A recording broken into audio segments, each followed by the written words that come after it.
While Richard's getting ready, I guess I'll just Oh, wait, hold on. yeah, take your time, take your time. Wait, am I on there now? Yeah. Yes. Oh, I have so much to tell you. First of all, I somehow I got out. So just bear with me. I pressed the wrong button, which I do a lot in these things. I hear you and I see you. Those are the two most important things. So don't fret. Yes, You're but I fine. have to join. Hold on. And oh my gosh, here we are. Have we met before?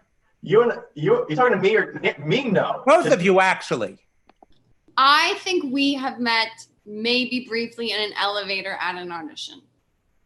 Did you get the role? I don't. Did you beat me out? 90% probably no. It's because I'm not blonde. They went with a blonde. It always happens. This just kills me. No, I believe we briefly met in an elevator. I said hi or something like that, and how you doing? And then we didn't exchange names or anything. It was just nice. Yes, but people say hi to me in elevators a lot, and I just don't remember them when they do. I don't go, oh, you're the person who says hi. That's me. Yes. Hold on, let me turn the light off in back of me. Nope.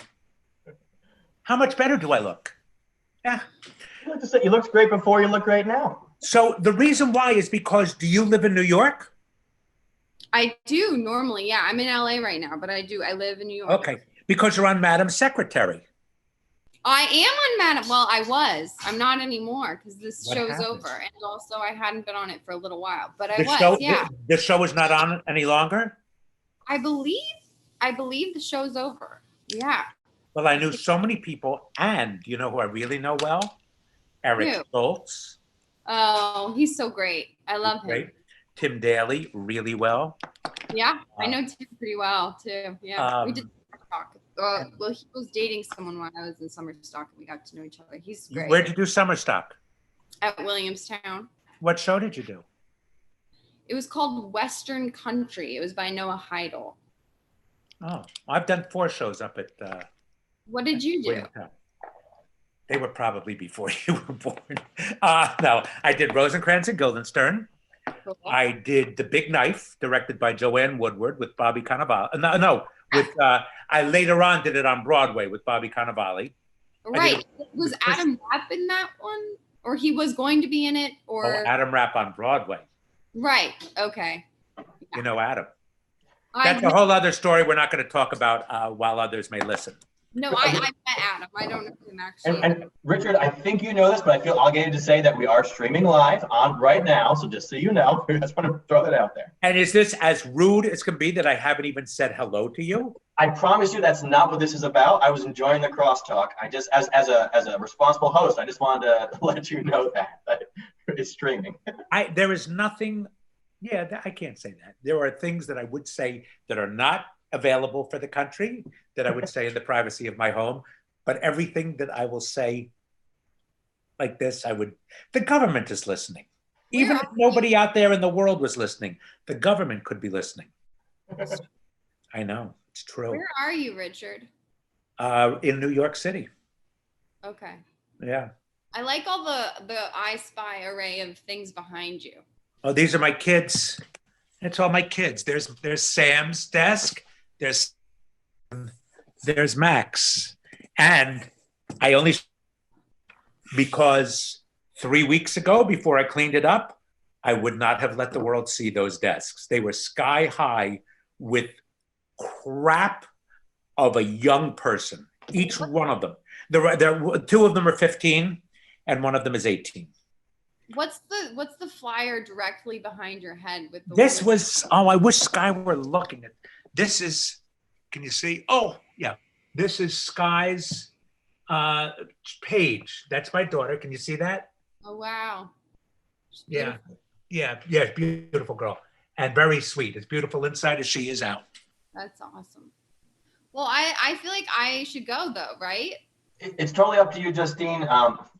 If you're enjoying hanging out and chiming in, I don't mind. You guys? I told you we'd be a half hour, so if you made other plans or any other quarantine plans, I totally understand as well. So. I actually weirdly do have a phone call with my meditation, a meditation thing. All That's right. very good. I have somebody like that. Really? My friend David Yazbek's wife. Do you know who David Yazbek is?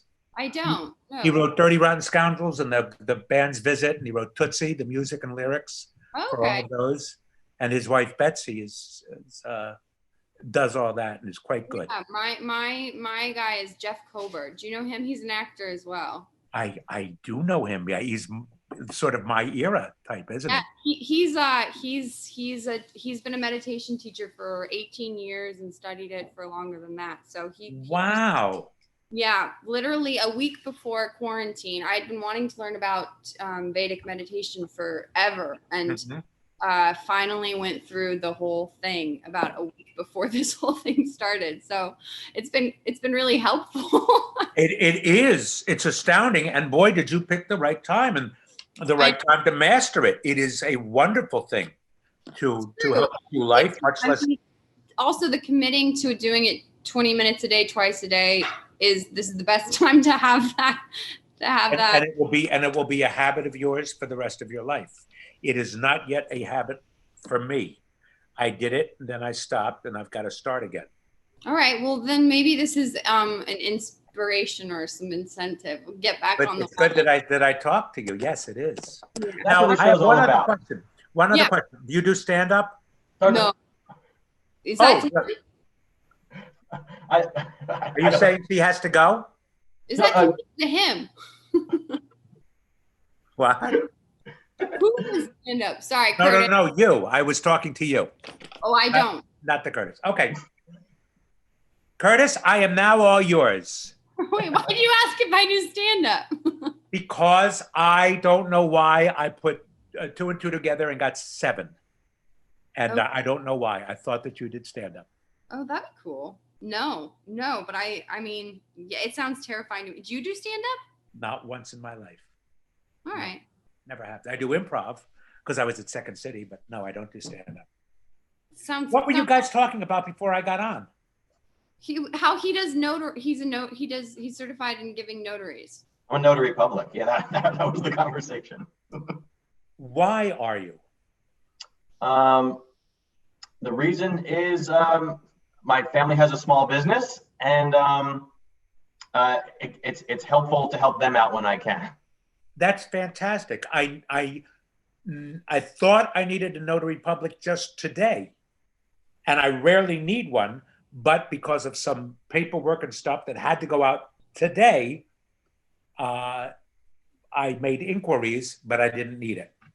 Well, he couldn't have helped you anyway because he's in New Jersey and you're in New York, and he's only allowed to do it in. I know. I wouldn't get the little stamp. Yeah. That's the whole thing. Okay, guys, I'm gonna go, but it was so nice to meet you formally, Richard, and also very nice to meet you. This is so great, and have fun on your conversation. Thank you, Justine. I truly appreciate you being here. Good health and be safe. Yeah, you too, my friend. Bye. Okay, bye-bye. That's great. That was a much more solid interaction than an elevator interaction. I think that one will stick with you, I think. I wish you would think that I would remember. She's lovely, very lovely. And how do you know her? I don't. I just asked very nicely if she would do this. I explained what it was, and she was excited by it. And you're in Jersey right now? I am in rural New Jersey, as far north. Actually, you know where I'm close to? I'm. The reason we've never met, but we have the mutual connection at that summer camp where your children went. I live near there. Wait, you live near what do you call it? The Y camp? The 4-H camp. Yeah. Oh, the 4-H. Wait. Lindley G. Cook 4-H camp. Yeah. Oh, that one. Yes. You have no idea how many camps I've been through with the. Oh, okay. So I know that one. Yeah, I haven't met you, but I met your son. Myriad of camps. Yeah, I met your son Max when I was working there before camp. Oh. Yeah. Would he remember you? I played a banjo a lot, and there was no one else doing that. That was my shtick. Well, then forgive me. I'm going to take a picture, and then I'll show it to him. Okay. We'll see whether he remembers. All right. That's great. Oh, yes. I that was a lovely, lovely camp. They went for a week with his friend Chrissy.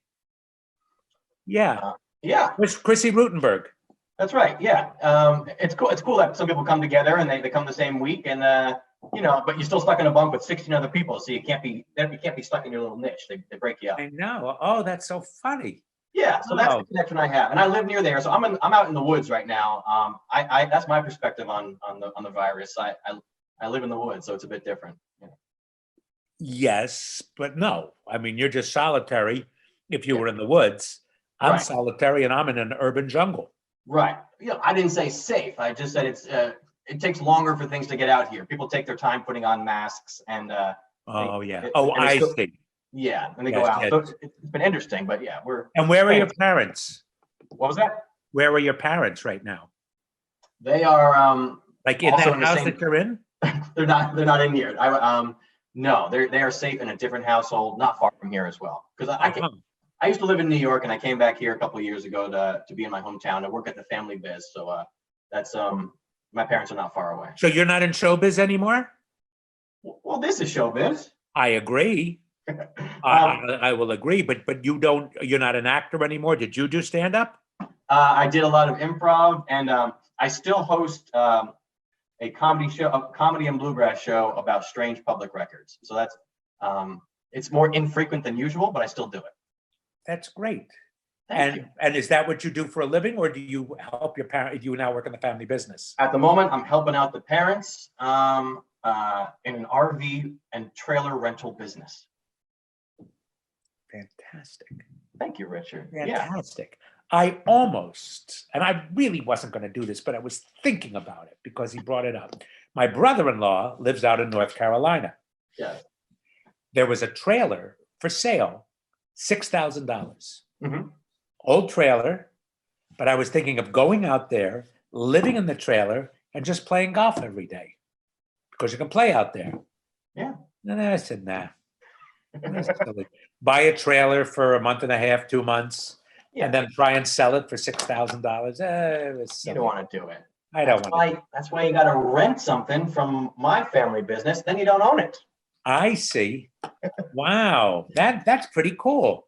Yeah. And I take vacations with my family a lot. That would be an interesting thing to do. I've thought about it. Yeah, Richard, I'm going to follow up on that, but I just want to reset since we had a new guest come in. I just want to explain to people who are watching what's happening now. This is called the Lonely Jukebox. I have discovered that through an app on my phone, I can look at all the jukeboxes in my hometown. The idea being that with the app, if you're sitting in the bar, you can play the song on your phone.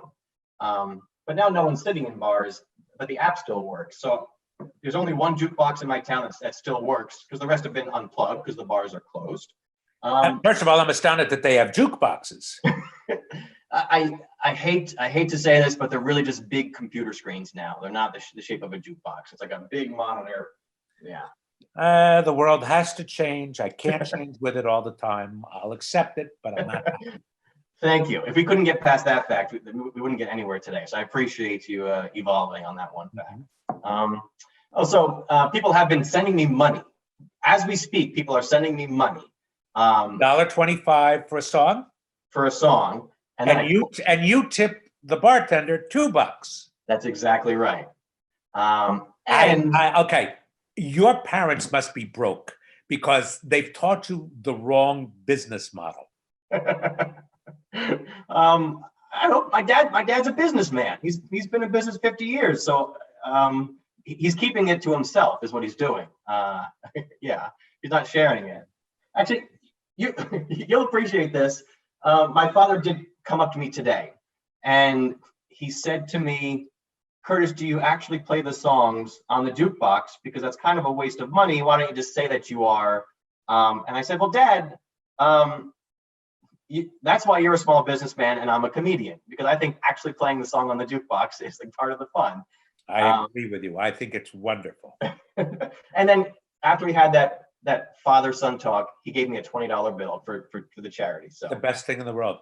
Can I tell you a story about two stories? Please, that's why you're here. The beauty of you'll do it for anybody if you love to perform. Like you think that the fun is put on the jukebox. Doesn't matter if somebody's listening.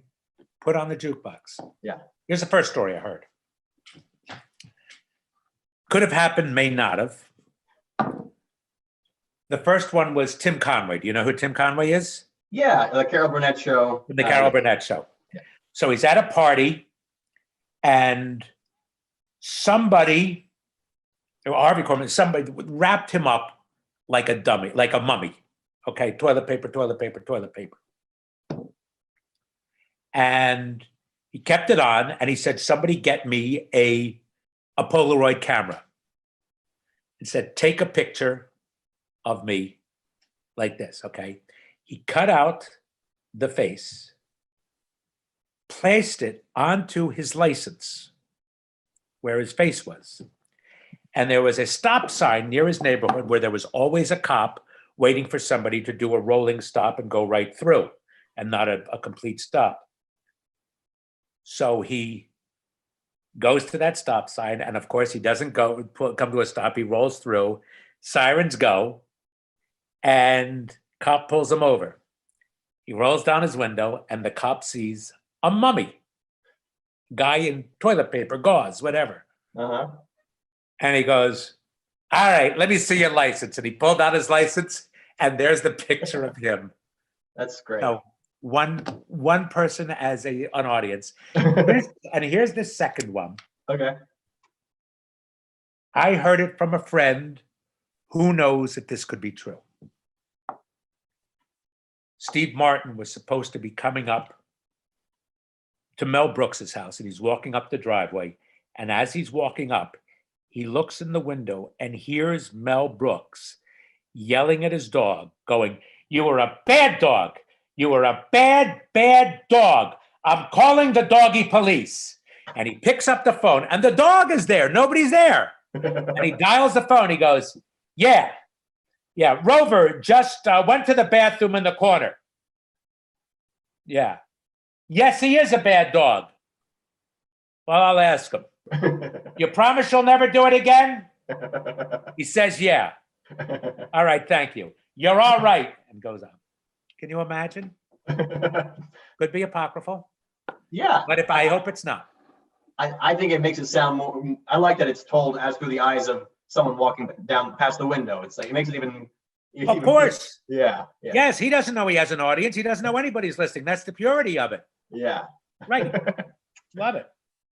Well, we definitely have an audience, Richard. So But the jukebox doesn't. No, I get that. What is the most popular song played on that jukebox, do you think? Most popular song? You would know. You get the requests. Oh, you mean what are the requests that are coming in today? Or over is today the first day you've done it? No. I'm in week number 4. Yeah. Cumulatively, Bruce Springsteen.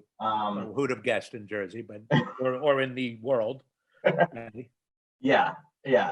So Born to Run. Last week I got made fun of because I don't know a lot about Bruce Springsteen or music in general, which is weird that I'm hosting this, but that's part of the fun. Yeah. Okay. So yeah, the boss, Mr. the Boss, Bruce Springsteen, Born to Run, Glory Days, and I don't know. I forget what the other one was. Coming to America. No Sinatra though, huh? No. In the very first week, there was someone requested 3. That's right, 3 of the same song, and one version was Sinatra. Send in the Clowns. Someone said Send in the Clowns. 3. They wanted to play it 3 times in a row. So I said I'll play one Barbra Streisand. One Judy Collins. Is it Judy Collins? It wasn't Judy Collins. It was because it caught my eye, and Glenn Close singing Send in the Clowns. Really? Yes. Okay. Yeah. Great. And then Sinatra. Yeah. Well, Streisand does it great. Yeah. Glynis Johns did it great originally. Yes. Yeah. And you don't even know who Glynis Johns is, do you? Does not ring a bell. No. She was the mother in the original Mary Poppins. Oh, okay. Sister Suffragette. That's Glynis Johns. Which I'm sure your audience is dying to know about. You don't know these people. Let's. You're telling me. You're right. I do not know these people, but I know that you know get a lot of people who, because they don't know how to get onto this thing. Where is this being? Where is this being streamed? Absolutely. So I'm streaming it through the website lonelyjukebox.com, and I'm streaming it on YouTube also, like straight up on YouTube. Oh, it's on YouTube. Great. Yeah. And people find this. I also posted it on Jimmy Pardo's. His. Don't you love that man? Jimmy? I love Jimmy Pardo. That's wonderful. He's one of my favorite comedians, and I've never met him, so he's gonna pop in eventually. And he is the most facile. He's just quick. Just keeps talking. He's talking, and sometimes I don't even think he knows what he's saying. It just comes, and he just prays that it's lucky at the end of the sentence. So good, so funny, so great, and nice. Oh my God, nice. Just one of the great men. Really. I think anyone who agrees to do this with me here is a nice man. So that Jimmy, and that's you too, Richard. You're a nice man. You. Very nice. Yeah. What fascinating questions do you have to ask me? Because I've dominated the conversation a lot. You know what? This popped into my head. You said you did Rosencrantz and Guildenstern Are Dead. Mm-hmm. And I did that show in college. Oh yeah. And one of the girls in that show, one of the women in that show, was chewing gum, and she did like a scene where she kind of like licked me, and the gum stayed on my cheek when she like pulled away. On purpose? No, I just think she kind of forgot she had gum in her mouth. Well, that woman is not an actress nowadays, is my guess. Because I don't think she took her part as seriously as one might. I guess pronouncing Shakespeare, much less Stoppard. I think you gotta have all your teeth when you're doing that stuff. Yeah. So I know that didn't. I thought I was going to start that story and it would turn into a question, but it was really just a story. Unless you have a similar story about on stage. No, Stoppard. Look, I do have a story about Stoppard. Yeah. I've been lucky enough to do a few of his plays. Rosencrantz, I did a show called Rough Crossing, and I did a brilliant masterpiece, ridiculously smart, very tough to follow, brilliant show called Travesties, which is about Oscar Wilde and Lenin and Tristan Tzara all being in Europe, in this one town in Zurich. But no, where was it? And in some town in Europe at the same time during World War I. Yeah. And it's about a very failed actor, poet, a man, very failed man, a real disaster of a man. And he has a 25-minute monologue to start off the play. And he's an Englishman, very proper. A character that Tom Stoppard would write, and I wouldn't normally play. But I was asked to play it. And I was actually pretty good. I wasn't great, but I was you know what? I was great, but I wouldn't be your first choice. Okay. It was on Broadway with what's his name? Tom. I can't remember his name. He's such a wonderful, brilliant actor, and I can't remember. Anyway, the play opened on Broadway about 2 years ago. I came to opening night. I happened to have worked with the actor, so I got to talk to him, and we talked a little. I said I had played the part. And then I was lucky enough to meet Tom Stoppard. And I said, "Excuse me, Mr. Stoppard, you're now talking to one of your greatest fans. I've been lucky enough to do about 3 or 4 of your plays. And I actually played the lead role in Travesties." And when I tell you, he gave me a look like, "Are you fucking kidding me? You played this role?" I mean, it was like, and he would have none of me. And I had spoken to him once before, 2 or 3 years before that. He's a very nice man. But the look on his face was as if I were to say, "Excuse me, Mr. Stoppard, it doesn't look like it, but I have 2 heads." And he would go, and that's sort of what it was like. But I did play the role, and I was not bad. That is a great story, because I think we've all been there where you met someone you looked up to, and yes, and yes, he was horrified that someone would bastardize his plays in this manner. Just going, these Americans, what the hell? Are you kidding? Come on. So he was very nice about it. Is the man you're thinking of Tom Hollander? Is that the gentleman you were trying to think of? Yes.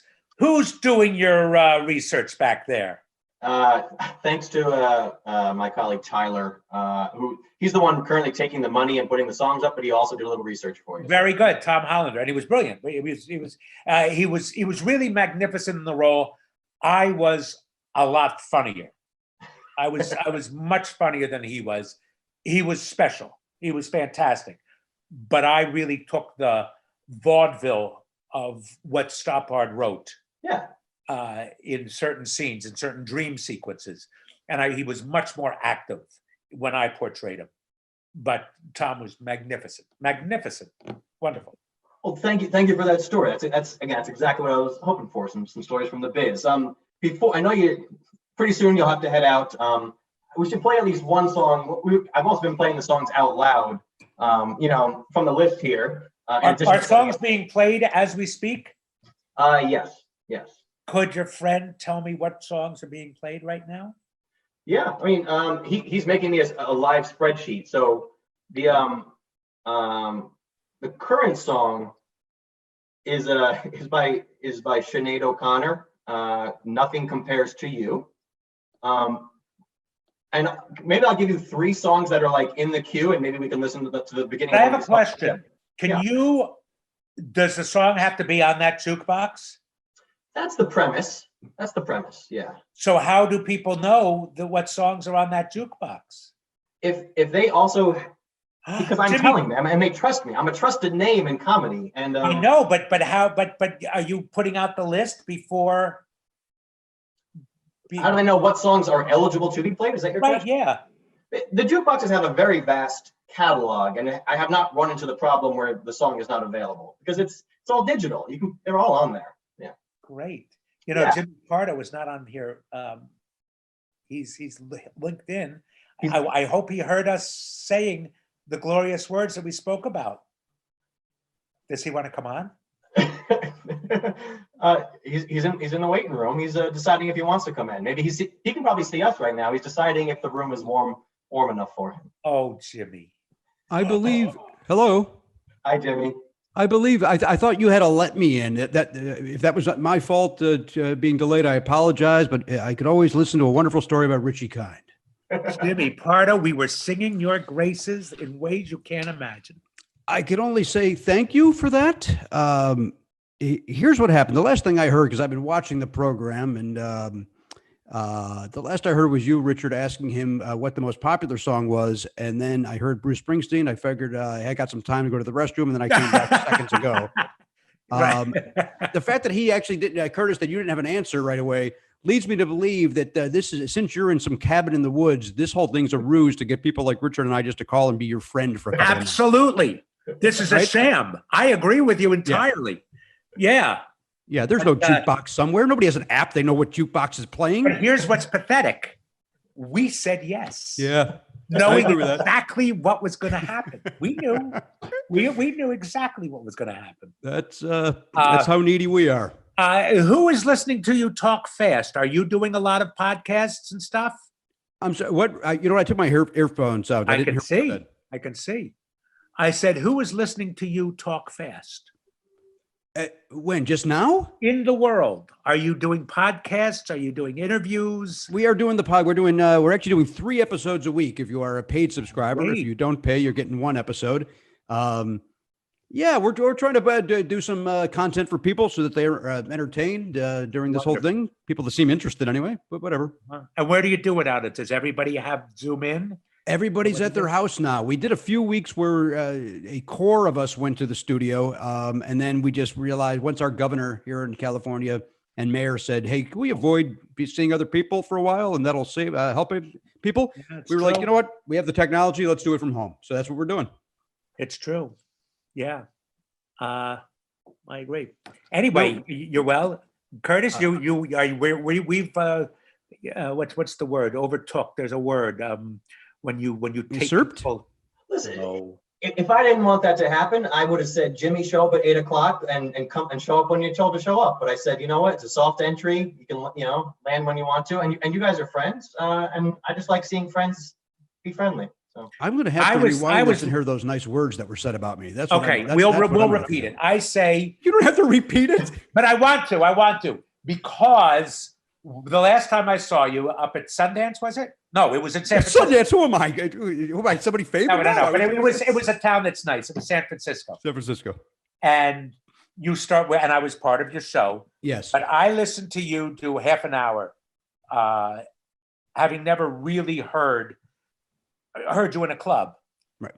And I talked about your facility with words, and that you talk so fast, it's as if you're praying that when the sentence is over, it's as funny as you think it is.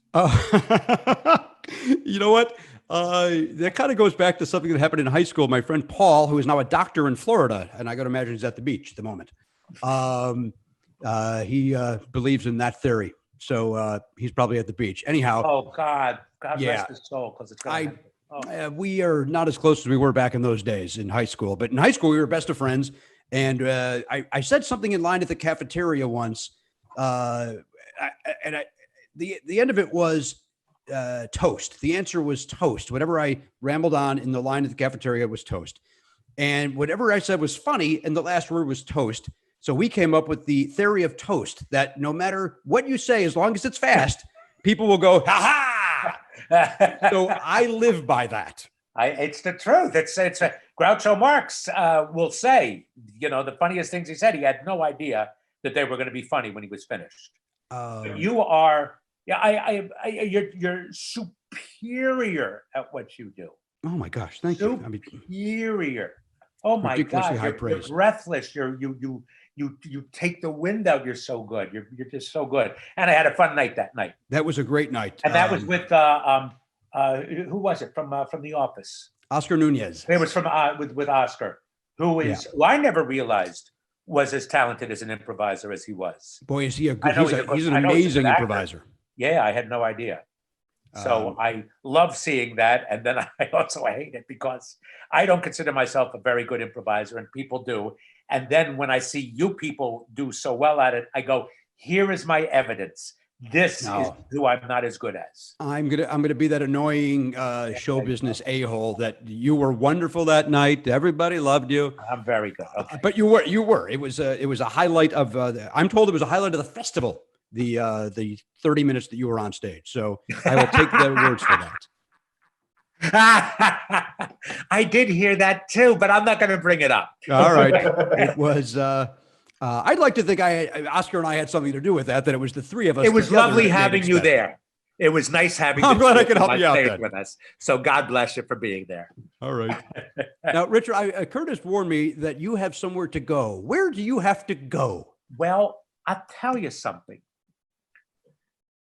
Somebody from Second City, a lovely man named Craig Taylor, who was our stage manager, as somebody put it, he has probably seen more improvisation, and I'll finish this sentence and every word matters. He has seen more improvisation than anyone else on the planet. He was at Second City for 41 years. He was stage manager for the shows 6 nights a week and saw all of the improvs afterwards for 40 years. I don't think there are people who were, he passed away young. He must have been about 62. And he passed away a little while ago. He worked up until about 7 months ago, and an illness took him. So we had a virtual, everybody came on, and we all had a Zoom memorial, which was really something. And great people spoke, Steve Carell, a lot of people spoke. And then because we had such a good time on the thing, and we were, it was sort of I wrote a little thing saying, we don't tell each other how much we love you while we're alive, which is what I do say it to people. I've just said it about you and now to you about how much I admire you, but we don't say it enough. So we decided at 8 o'clock tonight we're going to go and maybe have a Zoom conversation. Great. However, and I hope people listen to you and talk to you and Curtis. Yeah. But that 8 o'clock thing, I have a question. You know, that We Are the World or whatever they're doing with the singers and the comedians. Do you know what I'm talking about? Will that be reshown, or do you have to watch it now and that's it? I don't have I don't have an answer for you. But maybe Tyler can look that up and find out. Get back. Do me a favor, Tyler, look it up, because I don't want to chase people away from here too, but I'm sure that they're aware of it. And I don't want to see the numbers drop considerably when Richard Kind leaves, and then Look, I will do the best I can to carry Pardo, on. then Jimmy. That's all I can Yes, do. I encourage everybody who's listening, do not switch. Listen to Jimmy Pardo. And I'm only going to be on here for 20 minutes, and then you can go watch Lady Gaga noodle around on the That's keyboard. right. She's not going to be on the first 20 minutes. They're Right. going to save her. Yes. Yeah, you've They heard close it. Colbert. Yeah, you've heard all of them. You hear them every night. What new stuff do they have? Right. They're going to They got bitch about nothing. Trump, and we're going to be tired of it. Right. All right. You talk. Does Tyler have an answer? Not yet, Richard. I apologize. On behalf of Tyler. Everybody let you down. All right. I will get off. I have spoken long enough. Curtis, have I answered every question that you need me to answer? And then some. And just so it's no misunderstanding, since you've been on, we've got like 20 song requests. And we didn't. And with that comes donations. So yeah, we didn't get to many of them. No surprise though, because we were chatting. So the money, we still get the money, even though we didn't play the song out loud for everybody. So you've been. Do you usually play the song? Well, it depends how the conversation's going. Well, with Jimmy, who knows? Maybe we'll have to play every song. Well, can you play the song in the background, like background music? Yeah. Well, that would be that. Why didn't we do that the whole time? I don't want to compete with the music. That might have worked for Richard's segment. That's not going to work for mine. Yes, I understand. Thank you very much, Richard. All right. I'm going to say goodbye. Yeah. Curtis, have me on whenever you'd like. This was very enjoyable. Jimmy, I wish you well. I We'll love talk you. soon. Okay. That's Yeah. very Always kind. great to Thanks see for you. your You're the time. best. Good to see you. You bet. Bye-bye.